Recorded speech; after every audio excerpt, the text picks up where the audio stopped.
So as we continue to have people streaming in, let me set some expectations for this session. I love setting low bars, so this will be the best session of RSA. And the reason is twofold. One, we have a fantastic audience, and two, we have Neil Boland, the CISO of Major League Baseball, who's going to join me in a little bit here on stage. If you haven't met Neil, he's not only one of the smartest people I've met, he's also one of the funniest, charismatic people. And he's going to talk to us how Major League Baseball is using AI, ML at home and at work to transform, how they're doing cybersecurity. Now, while I was prepping for this session, I realized that all of us a couple months ago got a new boss. So I asked all of our bosses, feedback about the session, right? Feedback is a gift. Sometimes it's a gift that punches you on the nose, but feedback is still a gift. So I asked ChatGPT what she thought about my session today. And she says, ChatGPT is SASE's mate, securing networks its first rate, stopping threats, sealing fate, cybersecurity's comical date. So you're having a comical date today is apparently what ChatGPT decided. It should be no surprise to any of us that have been working in the cybersecurity and networking and infrastructure industry that AI ML is not new. It's not, right? Most of us, especially on the vendor side, we've been making deep investments over the course of the last 10, 15 years. But there was a seminal event that happened when LLMs came out, and we started seeing in the popular culture almost now the impact and power that you can have with AI ML. So what I thought we'd do today really is look at how AI ML is truly transforming SASE, right? And typically within SASE, there's security, there's SD-WAN, there's operations, and how we can enable transformational outcomes across all of it. What we'll do is, as we get through the materials today, we'll spend some time just baselining what SASE is. In my case, I tend to assume that everyone knows SASE because I live and breathe it. For those that haven't had a chance to meet before, I'm Kumar Ramachandran. I've worked with Palo Alto Networks. I manage the SASE products and business for Palo Alto. Been with the company for about 3 years. I joined Palo Alto as part of an acquisition. I was the founder and CEO of CloudGenix, the company that invented SD-WAN. We started CloudGenix in 2013. Palo Alto acquired our company in early 2020. And ever since then, we've been building out both security and SD-WAN as a combined SASE offer in a cloud-delivered manner. So let's look at what SASE is, right? So that we all get baseline before we dive into the nitty-gritty of how we are using AI ML to transform things. The thesis of SASE is pretty straightforward. If you see enterprise architectures for IT, infrastructure, and security, historically it was very data center focused, right? You had traffic coming into your data center. That's where you had your networking stacks, your visibility stacks, definitely your security stacks. And then from there you went out to cloud, internet, SaaS, and so on and so forth. I think what the pandemic really showed us is that there is a foundational transformation required. And the transformation really has been to ensure that a user can directly access all her applications very fluidly. Now, the challenge really is that if you're accessing all your applications in a direct-to-app architecture, the problem is that you have a surface attack area or a surface area that potentially explodes. If you see, every user accessing every one of their applications creates this crisscross that really has to get secured. So the model, right, to secure this new method of accessing your applications really got introduced with SASE and ZTNA. So the core of the thesis really is that take away all notions of trust when it comes to access, right? Don't treat a user as trusted just because they are quote unquote in the network, in the building, in the campus. Treat every person, every device as untrusted. So there's really two big things that you're trying to do. One, when you're trying to ensure least privilege access, you're doing access policy controls based on user ID app ID, and device ID, right? So you say, hey, this user needs access to this list of applications, and here's the kind of device, here's the device posture that I need while providing that access model. So once you specify that, if you think about it, it takes away the need to trust someone and give them access to large portions of your network just because they are quote unquote in the building or in the campus or in your network. It also then scales out as you adopt SaaS, as you adopt cloud, and so on and so forth.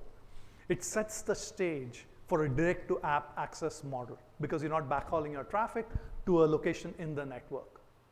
Now, within it, there's lots of nuances. There used to be a ZTNA 1.0 model that got implemented by various vendors. The beginnings of 1.0 really began all the way back in 2013 when you had the software-defined perimeter. So 1.0 had a lot of limitations. One of the things we saw in the industry really was the evolution into 2.0, wherein the access control truly, there is a continuous verification model against that. The second part of ZTNA really is also ensuring there is security inspection, right? Oftentimes, I like using an airport analogy. Most of us that don't live in the Bay Area certainly likely flew in for this event. So when you got to the airport, yes, your driver's license or your passport served as your user ID. Your boarding pass served as your app ID. And you go through that security check, but that's not enough. That's just the top half. You still go through a body scan, right? Someone touches you up, someone scans you, so that, and your luggage gets scanned. So there's a deep security inspection in addition to any form of access control. And one of the things that we felt was really necessary was ensuring that there's a very clear specification that you need to have security inspections for internet applications, for cloud applications, for SaaS applications, your private applications across the board, right? We couldn't have fragmented models of security anymore. And it, of course, includes data security too, so that you're not exfiltrating data out of the system. So if you look at the before-after, right, where the before was very data center-centric, the after really is a very clean model, wherein you're publishing your applications and specifying policies based on applications, users, and devices, securing all your applications very fluidly. Now, this is pretty much in stark contrast to how our infrastructure used to look like before.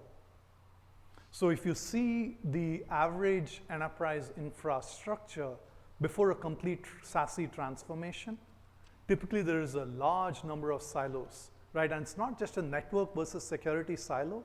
The silos start all the way from saying, I'm using a product or set of products for my VPN, basically my private application access. I'm using secure web gateways or proxies, oftentimes on-prem, hopefully migrating to the cloud. I'm using a CASB solution or a SaaS security posture management solution, a separate DLP solution, and then the beginnings of a ZTNA solution, and oftentimes an SD-WAN, and then the middle mile, either it's from a carrier or in some very large cases, you're building out your backbone. And that's a highly fragmented model, which is how IT pretty much evolved over the course of the last 20 years or so. So this transformation that we're seeing with ZTNA, with the cloud, with SaaS, not only has the core benefits of securing that direct-to-app model of access, it also has this very unique opportunity to go disrupt this highly fragmented status quo. This fragmented status quo, going back to the topic of today's presentation, doesn't yield itself very well to data-based security, data-based networking, data-based analysis. And let's take a quick look at why, right? But before we do that, the last thing we'll just talk about SASE, and then we'll get, with that we're going to get into the AI/ML part of the presentation here. There's really 4 big use cases, right? For those of us wondering, hey, it feels like a pretty big transformation, right? When you, well, I guess the back button doesn't work, but when you're trying to get from the before to the after, the fragmented model to the clean new model, we see 1 of 4 projects dominating the industry today. So either someone's going ahead, replacing, doing a ZTNA project, right? Through the pandemic, we saw a lot of people saying, okay, my VPNs, I don't need to scale them, I don't need to manage them, I don't have to, my user population truly has to be able to access all their applications all of the time. So we saw this explosion in people replacing VPNs with the ZTNA or ZTNA 2.0 approach. And a close second has been the transformation of on-prem SWIGs, right? Having an on-prem SWIG where you're directing traffic to the SWIG, so only to send it out before you send it out to the internet, really doesn't make sense. If your users are hybrid, users are mobile, tromboning the traffic back to an on-prem location makes very little sense, both from a cost perspective, from a network capacity perspective, as well as from just a sheer end user experience, end user performance perspective. So we see a lot of projects which are really a migration to a cloud-based proxy, be a good driver for SASE. The third big driver is the branch, right? The branch is truly back. I think during the pandemic, and depending on the vertical, we saw some focus taken away from the branch because everyone was hunkered down at home trying to get their work done. What we're now seeing is people coming back, and depending on the vertical, right? If you look at retail, most retailers, most restaurants at least, they are becoming cloud kitchens, right? Rather than just walking up to a restaurant and pointing at the ingredients and grabbing your burrito. Now that same restaurant or fast food chain is able to serve using a third-party app, using a direct app, touchless pickup, home delivery, in addition to sitting and eating at that restaurant, right? So that location becomes hyper-connected with all kinds of services. So we are seeing a lot of SD-WAN integrated with security, so really a full SASE stack coming out back to the remote office. And the last one is, of course, CASB.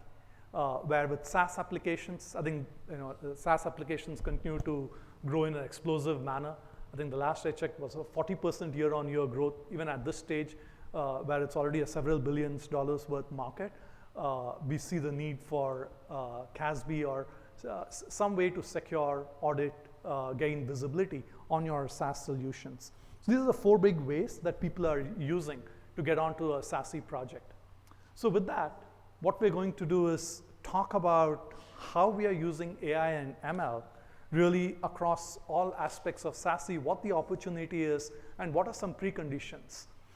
One of the things that I like to do is, even though the session is entitled AI, how AI ML is powering SASE, I prefer to talk about data science more broadly because AI and ML are specific techniques. There are other techniques that are extremely relevant. If you think about data and data science, data is the precursor to data science. And data really has to fulfill 3 very important conditions, right? The 3 C's of data, if you will, before you can use data to automate systems. So when you think about the 3 C's, right, it's really about, is your data complete, consistent, and correct? So complete meaning any problem set that you're looking to solve, you need the complete data set for that problem. Just think about a problem set, right?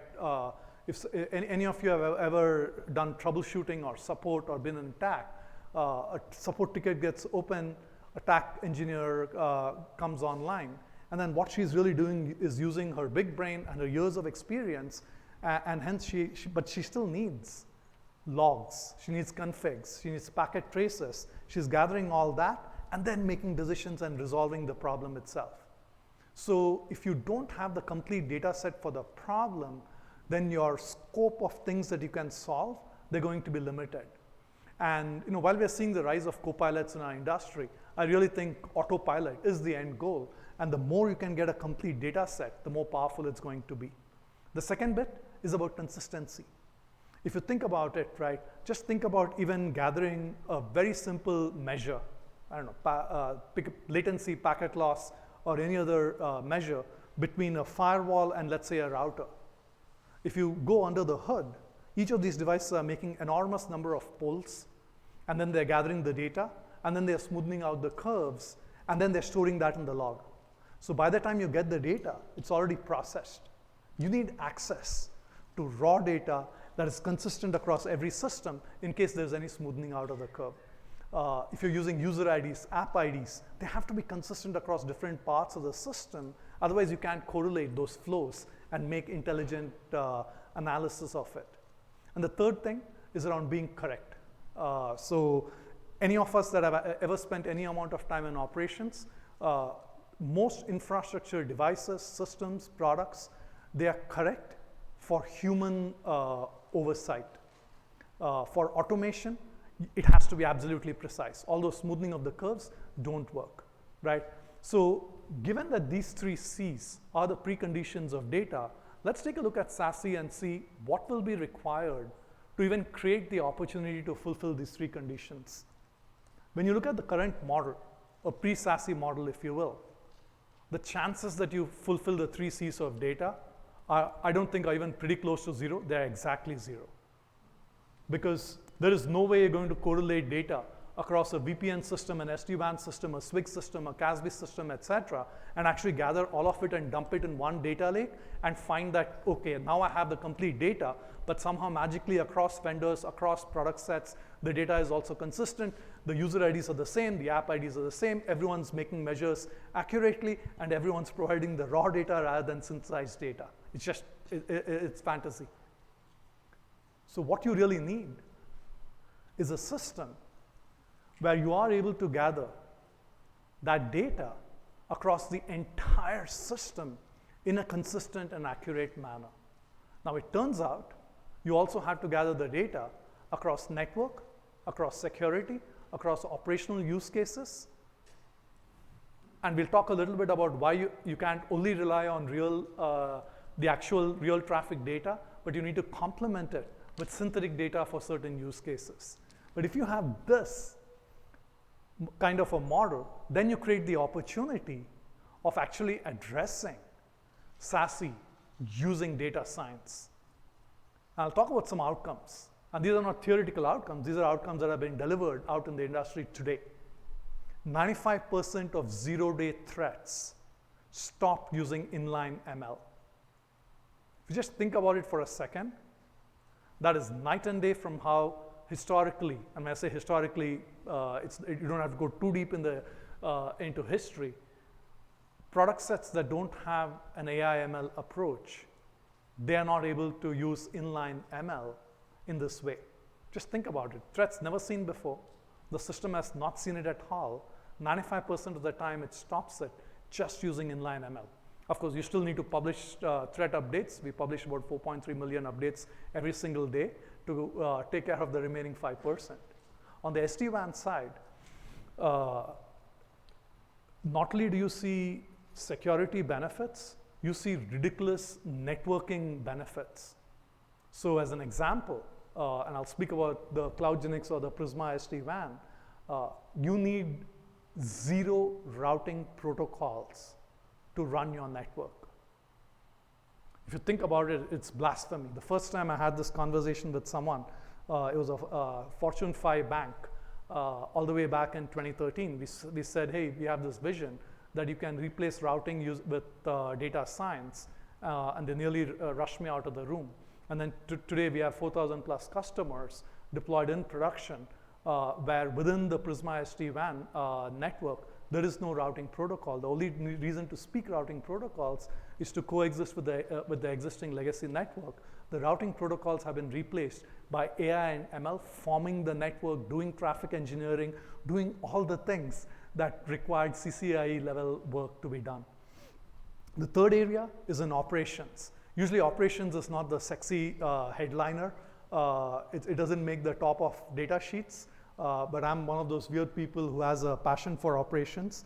If any of you ever grew up with a pager in your hip, needing to be on-call support, you probably developed a similar passion too. I think the impact of AI, ML, and including LLMs like ChatGPT on operations is absolutely transformative. The use case where you can actually account for day 2 operational models and remove 70 to 80% of operational burdens is not the future, it's here and now, and we'll go through some of those use cases right now. So let's start with security, and then we'll hit on each of those. So in security, right, I don't think it should be a surprise to any of us that the need for AI ML-based approaches to security is here and now, right? We pulled up a few factoids, right? Just think about it. From the time a vulnerability is disclosed, in less than 15 minutes, we start seeing scans that are trying to exploit that vulnerability. You have a continued massive growth of IoT devices. If someone were to even take a guess at how many IoT devices are there in Moscone Center South alone, I would wager it's not even in the hundreds, it's likely in the thousands. And the posture and profile of every one of these devices are going to be pretty darn interesting. And then the third is really the continued tools and capabilities that are now in the hands of the bad guys, right? Just with Cobalt Strike alone, you see 150% plus increase in its usage. And while there are guardrails around things like ChatGPT, as you see rogue versions of these come out in other parts of our planet, you will start seeing massive attacks that are generated based off LLMs too. So let's start by seeing what is the complete data and the volume of data and the kind of data you need in security to automate security outcomes. It turns out you need a lot of data. And we pulled up some of the factoids that we use. At a very high level, there is about 1 trillion threats that are seen and stopped by our system every single week. And some years ago we said, oh, this definitely speaks to the scale at which we need to operate our system and what kind of resiliency and operational rigor we have. But we also started using it to train our AI and ML models. And we use a variety of techniques, right? So when I described how 95% of zero-day threats are stopped using inline ML, just a couple examples that will give you a flavor of it, right? For instance, just ML-powered URL filtering. So when you think about URL filtering, it's been around for a long time, but the nature of the analysis that needs to be done, we now use ML to do source code analysis, all the images, the text analysis that's coming in, the URL tokenizers, pattern recognition against it, all of that running at that massive amount of scale. Simultaneously, we do use deep learning algorithms from a threat prevention perspective, and that's another area where if you're not training your systems, if not with billions, but actually trillions of data points, you will not get, your algorithms spit out confidence intervals. They're not able to get to the confidence interval where they can be accurate enough to take policy decisions. So I also wanted to talk a little bit about phishing, right? In fact, even a couple of days ago, someone asked me, actually yesterday, someone asked me the question, with things like GPT and the leverage of LLMs, are we going to continue to see what is the impact on phishing? And there was this article about a Canadian couple who got a call from their son. Their son was traveling. They get a phone call from their son.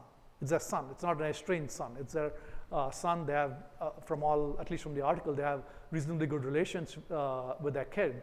The kid calls them and says, Dad, Mom, I'm in some kind of trouble. I think he's traveling somewhere, either with the local police or the customs, I forget the details. He's like, I need a couple grand, just to take care of this and not get stuck in this hostile place. So his elderly parents, they go to their first bank. They don't have too much cash in it. They withdraw some of it, transfer it. They go to the next bank, and the bank manager is chatting with them and figures, hey, this thing feels very odd. And again, it was an LLM-based voice recreation model that actually imitated their son's voice in that conversation. So if you look at that phishing, it requires knowledge of the context. The son was traveling, they knew it, they were able to replicate the voice, and then they're able to have that conversation. So within IT and infrastructure systems at least, right, the three big things that we've seen so far, SASE-based phishing, we've seen man-in-the-middle phishing, and then the increased use of phishing kits. All three highly amenable to the usage of AI ML-based techniques.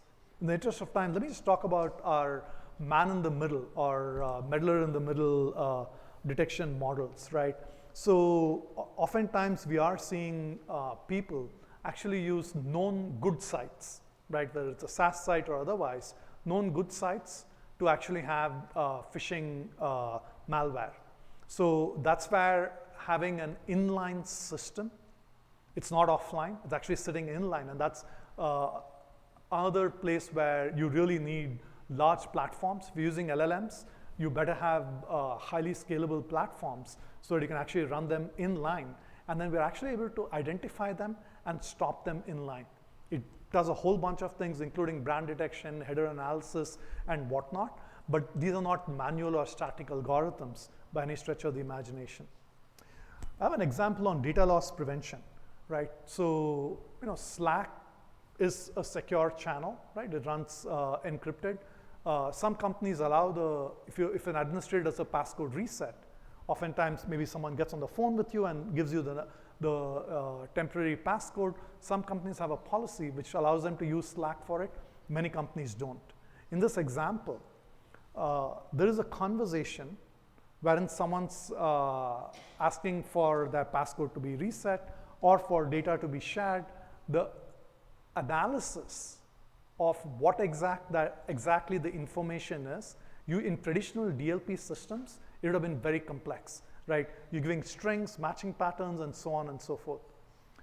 If you use AI ML here, it is actually very, very powerful in dramatically reducing the administrative burden of setting up all the rules. All that you actually set up now is that you can say, hey, I don't want passcodes to be shared, and then the system automatically understands based on the contextual conversation that there is actually a passcode being shared. Let me alert it, and your policy allows the participants to delete the conversation as the first violation. They get to move on. Third violation, there's an alert sent out to the manager, and so on and so forth. So that's a taste of some of the examples of how AI and ML are being used in security. We'll get into a little more into futuristic stuff with LLMs in a little bit when we chat with Neil. The second area where I wanted to touch on the usage of data science is on the network part of it, right? SD-WAN sometimes is seen as distinct and different from security. In the SASE world, it's coming together depending on your organization. Either it's together or it's separate. But the reality is that it's really painful to make a branch network decision devoid of security if your organization is moving to a direct-to-app model. You're just going to find that you're left integrating multiple products, whether from the same vendor or different vendors. It helps a lot to think through your branch gateway device and your security in the same context. So when you think about the branch, right, and how you re-architect a branch in a SASE context, your branch really needs four things. And usually a SASE-enabled SD-WAN should deliver these four things. You need the basics of SD-WAN, which is an elastic network. I need to fluidly be able to combine internet, broadband, 5G, so on and so forth. I need to be able to intelligently do traffic engineering and deliver great user experiences for all my users, right? I can't speak to other products. I can definitely speak to CloudGenix, the company that my co-founder and I built out, where even those stacks actually use AI, ML, and they completely eliminate the need for routing in models, right? So you have that option. What I really wanted to talk to our audience here today was about the zero trust security that can be delivered to the branch. So if you think about ZTNA, the same ZTNA that you deliver for the home worker or the mobile worker, you can bring to the branch. Now, in addition to securing people and applications, you also have to secure things, right? We just spoke about how there is a continuous rise in how many IoT devices are out there. If you think about what is required to secure the IoT devices in your environment, the IoT devices actually have to talk to your security service in the cloud, and they have to communicate information, including things like MAC addresses, et cetera, that are limited at the branch. And then from your SSE or your security service, the very first thing you have to do is automatically identify the device. Just identifying and classifying the device is very complex. And that's a fantastic use case of AI and ML, where you can actually use data science to automate identifying all the devices that are there, let's say the 1,000, 2,000 devices that are perhaps there in this building alone. And then second, then you can establish the rules, either on device posture or more realistically, really on device segmentation, so that these devices that have low footprint are isolated out. The last bit is around operations. So when you think about operations, there's two big things that you have to do. You have to deliver observability, and then you have to deliver automation of your operational workflows. So let's talk about observability for a second, right? So if I'm sitting at home and I'm utilizing my applications, right? Let's take the example. I'm accessing Zoom. Simultaneously, I'm not using my SharePoint, my Office 365, or my Gmail, and any number of my corporate applications. But when I switch from the Zoom call and touch any of those applications, if those applications are misbehaving, if they are delivering poor experience consistently, then I'll wind up opening a trouble ticket. What you really want is observability that tells you, hey, you know what? The reason you're having poor Gmail performance is either you have too many browser tabs open or your home Wi-Fi network is bad, right? Right now the weather has finally improved in the Bay Area. We're starting to get to our backyards. Perhaps Wi-Fi coverage is not reaching your backyard. Maybe your home internet connection is broken.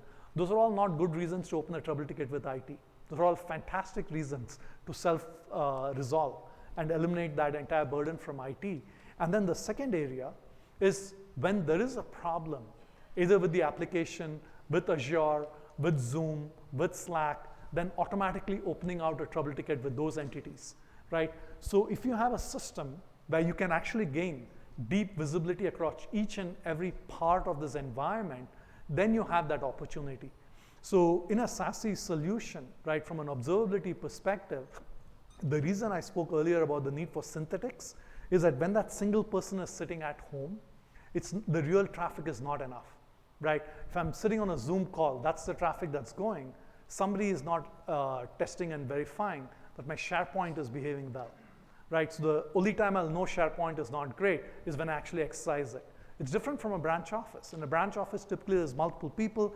There's a density of applications being exercised in a simultaneous manner. So that's the reason why you need both real traffic and synthetic monitoring. So the last topic before we have Neil on stage here is about then how can you automate the trouble ticketing, the day two operational aspects of the system. So when you see the data that is gathered in a SASE system, right, you're gathering data about the mobile user, the branch user, your applications from a network and security perspective, real and synthetics for all of this, all of it coming into a single data lake, fulfilling the 3 C's. Now, if you do it, then it turns out that by using a combination of both deep learning techniques, supervised but more unsupervised learning, and more recently, LLMs, you can actually automate operations. So I'm going to give a couple examples of things that actually are possible today. And if anyone's interested in a follow-on, happy to actually show things in real life. So a good example is this. You can actually converse with a SASE system. So let's say you're a customer with, I don't know, 10,000 users. You can actually ask your system, hey, how are things this morning? And let's say the response is, we have about 10,000 users who are experiencing poor Slack performance, and other 15,000 users who are experiencing poor Zoom performance. And it says that the reason that Slack performance was bad was there was a Windows upgrade done the previous evening, and that Windows upgrade is the reason that these 10,000 users had a problem. For any of us that have ever managed any amount of infrastructure, for a system to respond and tell you that the reason 10,000 users are having poor Slack performance is actually a Windows upgrade the previous evening, that is actually hours and multiple teams, your application teams, your network teams, your security teams, your firewall teams, getting on conference bridges, getting logs, getting all kinds of information, and doing it. And likely, your Windows upgrade continues to happen, and it goes from 10,000 to or I lost my numbers, let's put it in 100,000 and 10,000 got impacted. You likely rolled out that upgrade to all your users. In this case, in real life, the system actually says that, and then says, I've issued an alert to the Windows admin to pause the rollout because there is an incompatibility here. And then because this information is not customer specific, this information gets populated across the entire SASE customer install base. So other customers that have not yet done this get alerted. We saw an example where there were users, in that case of Zoom, where they were getting redirected for some reason. People in the US were getting redirected to a Zoom data center out in Europe. And that was the reason they were having poor performance. Normally, troubleshooting and debugging that is very hard because people are going to just say, there's some intermittent issue, or the network's bad, or maybe you just have malware on your laptop, right? There's some kind of weird issue. The system was able to accurately diagnose. Here's the problem. Let's open a trouble ticket with Zoom. Let's get this thing resolved. And so the impact of LLMs is that you can actually take LLMs, safely train them.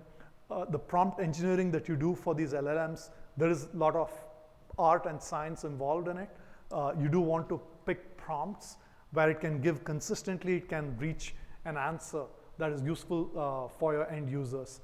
With that, I'm going to request Neil to join me on stage because the man knows a thing or two about LLMs.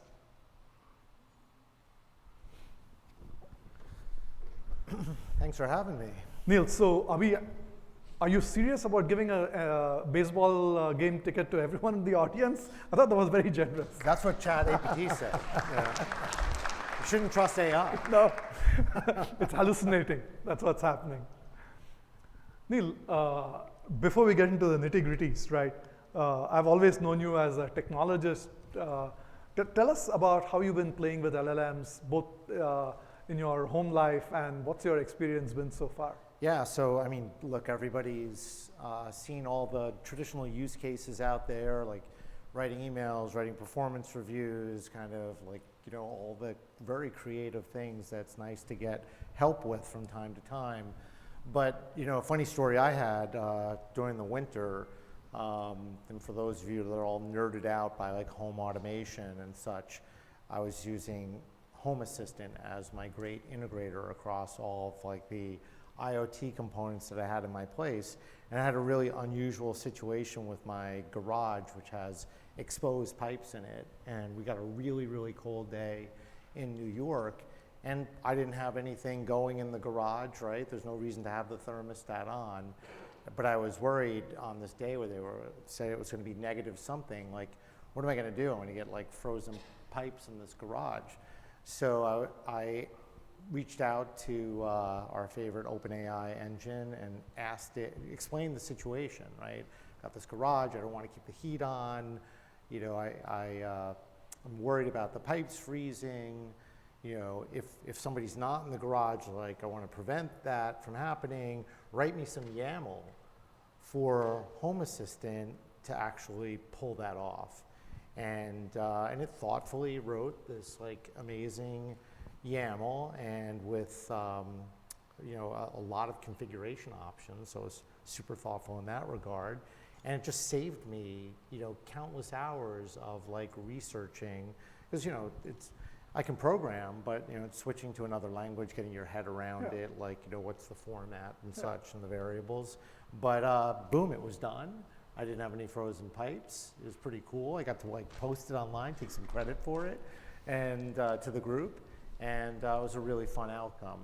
And so where that kind of like translates into, as I'm sure many of you are aware, those bad actors, those adversaries, those criminal adversaries, whose full-time job it is to come at us, are using OpenAI and other tooling to do the same, to level up their skills. And that's kind of like, in these moments you realize that, not only are we using these tools fairly effectively, but our adversaries on the other side are doing it as well. That is absolutely spot on. And the effectiveness of these tools is pretty dramatic, right? I spoke a lot about how we are using these tools within our SASE solutions. We also, even for something like, setting up a demo lab, right? So we were setting up demo lab at scale for 2,000 users, where you can actually play with the system. It's not just a one-way demo. And it's reduced a month's work to an afternoon's work. Yeah. Right, if you have published APIs and whatnot. Tell us a little bit about your IT infrastructure, how it was prior to SASE, leading to, what were the drivers for you to do SASE? Yeah, I got to tell you, like we got out of the business of building a lot of in-house technology solutions for non-baseball activities, right? We would rather go mainstream, and we'd rather focus our efforts on differentiating on the business of baseball. So as we brought more partners into the mix and we moved out of traditional data centers and kind of pivoted the model, we realized like, wow, like this is a much bigger footprint to think about than we've ever had to touch on before. And that's just at Central Baseball, at the kind of the headquarters, the commissioner's office, our advanced media team, on the big things that we work on. But then you peel that back a little bit further and you think about ballparks, and that introduces a whole new angle. So back to my home story, right? I've been, looking at like over 100 IoT devices I have in my home. It's insane, and they come in all different shapes and sizes. Now you think about a ballpark that you go into to watch a game, and you think about like automated entry and egress. You think about all these systems that are designed to like speed up the operation of the ballpark, but for convenience too, like the roof that opens and closes and other things that are all, they have programmable logic controllers in them. And a lot of these industrial systems weren't designed with security. This sort of like security in mind. So, when we looked at that intersection of like traditional cyber and now physical security, we had to sort through like, what type of design is gonna help us across all of that, especially when we've brought a huge supply chain to bear. I mean, we are now more reliant on our supply chain than absolutely ever before. And how do we get everybody on kind of like a common framework and get them to participate? So we've put security out front, and we advertise it, we embrace it, and we tell partners that are coming on board, like, this is how we would love you to work with us. And I think, as baseball, we have a good story. I think we have a good market position to say to people, look, this is a model that'll help you in your business. If you adopt this model here, you can go to the NFL, MLS, you can go to other, customers, and you'll be... You could go to FIFA. In really good shape. And I think like that's really where we wanted to get to. That's been the pivot. Yeah. And we've seen a lot of excitement on the part of partners, rather than having to do things differently here, there. Yes. They know that we've chosen mainstream partners around security and networking, and we've built our program around that, and they should adopt the same thing to be compatible. So whether it's, Palo for SASE and networking and all the things we do with you, or Okta for identity and those types of things, we're sharing that kind of like platform framework with our partners, and they are jumping on board and embracing it, and that's really exciting. That enables that. What was your thought process on single vendor SASE versus any multi-vendor mix and match approach? You are a data science guy, so I think I know where you're headed, but I'm sure the audience would love to hear it. Well, just like, for those of you that are baseball fans, right? You want to go to like one place to model your stats out, and I think we have some really cool assets at MLB.com, not selling MLB.com here, but like those are the types of like cool functionality that we built, and that's what fans expect. Fans don't want to bounce around and do that from place to place. And for us, it's the same thing with security, right? Like you talk about deep observability, right? Yeah. Which is crucial. I mean, now we only do what we measure. Right. And we're only good as what, we effectively collect. Yes. And I think that effectively is really the key word there. Yes. Which is why I measure my weight every morning. I'm on my perpetual weight loss plan.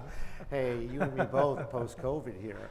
But I think the really interesting thing there is going back to the old terms of technology, garbage in, garbage out, right? Yep. If you're going to use an autonomous model and you're going to ask it to like reduce the burden on you and your staff, then you have to have an effective data platform under it for it to make effective decisions.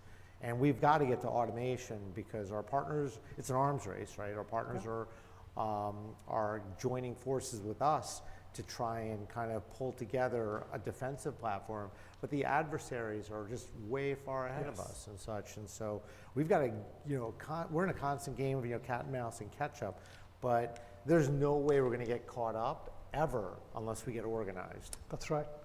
By the way, if anyone has questions, feel free to walk up to any of the microphones and ask a question or two of Neil. We got 5 minutes left here. If people don't walk up, I have plenty of questions. I always learn from this man every time I see him. In terms of how you're enabling LLMs to be used by MLB, are there things that the audience should be thinking about? Just the normal stuff I think many of you have already thought about the security of input, the segregation of IP type concepts or concepts that you don't want out in the wild, and the best model to establish that. I think that's really a big one for us, and how we do that effectively. And the second part of it, just as we said before, is really understand what you're layering it on top of. Yeah. Because we've failed a little bit there ourselves. We've put models together on top of elements that weren't ready for prime time, and it's that balance between how do I get started and make progress versus how do I make it effective. And I would just say, if you're trying to convince people to participate in this model, staff to not be threatened by it, you've got to show how it really is effective at helping them, because otherwise you're going to shoot it down. Look, man, it was wrong. Or look, it had us running down this wild, goose chase, this crazy path, and I don't want to use it anymore. It's hey, that's why I'm here doing the job that I'm doing. Yeah. And I'm trying to get those folks to reinvent themselves to embrace this direction going forward. Yes, I think it looks like you touched on themes of, just the human element, right? People feeling a little nervous, one either for their own jobs or perhaps for failing. Yeah. Right? You're saying, hey, take away the risk of failure and create safe, or choose use cases that are safe, right? The example I give is the driverless car. The driverless car is still a little bit further out, but what became very real very soon was lane assist, right? Hey, getting a lane assist, okay, my hand is on the wheel, very, very comfortable. Except when it drives into the wrong lane. Yeah, lane assist, right? Just beeping and letting me know that I'm still driving. You're right.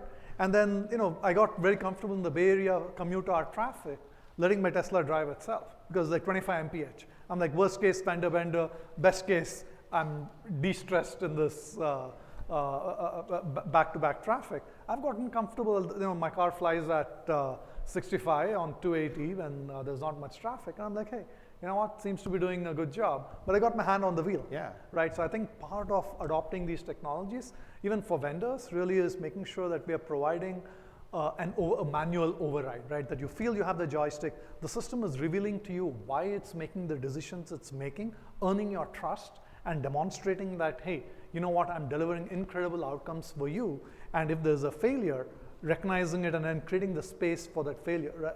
One of the things that we do is pay a lot of attention to confidence intervals when output comes, look at the inputs, because garbage in, garbage out, be very conscious of the fact that don't allow bad inputs. Right? That's great. I mean, I think the other funny one was using OpenAI, the model, to accomplish a task that required the CAPTCHA. I don't know if you guys heard that one. And so it reached over to TaskRabbit to task a human to grab the CAPTCHA. And then... You're kidding me. No, it's a true story. Go look that one up. It's amazing. And the human pushed back and said, it's kind of weird. It sounds like, like a bot. And then the coolest part about that is you had the internal dialogue of the model where it rationalized that if I respond and tell the truth, I'm unlikely to get the CAPTCHA. So then it rationalized saying I have a vision problem.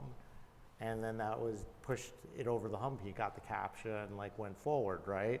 Scary, we're all going to be killed one day soon. That is an incredible story. And it goes back to how we started today's session, which is, we can all bow to our new boss. Turns out our new boss has empathy. Yeah. Understands that, hey, I need to approach with a gentle touch. And there you go. And then we can put our bosses to work for us. Everyone, thank you hugely for coming for today's session. But hopefully what we all see is that I don't think it's the future anymore. AI, ML, LLMs, and a variety of data science techniques are here and now. Neil, thank you hugely. Thanks it's for having always me. a treat to talk to you.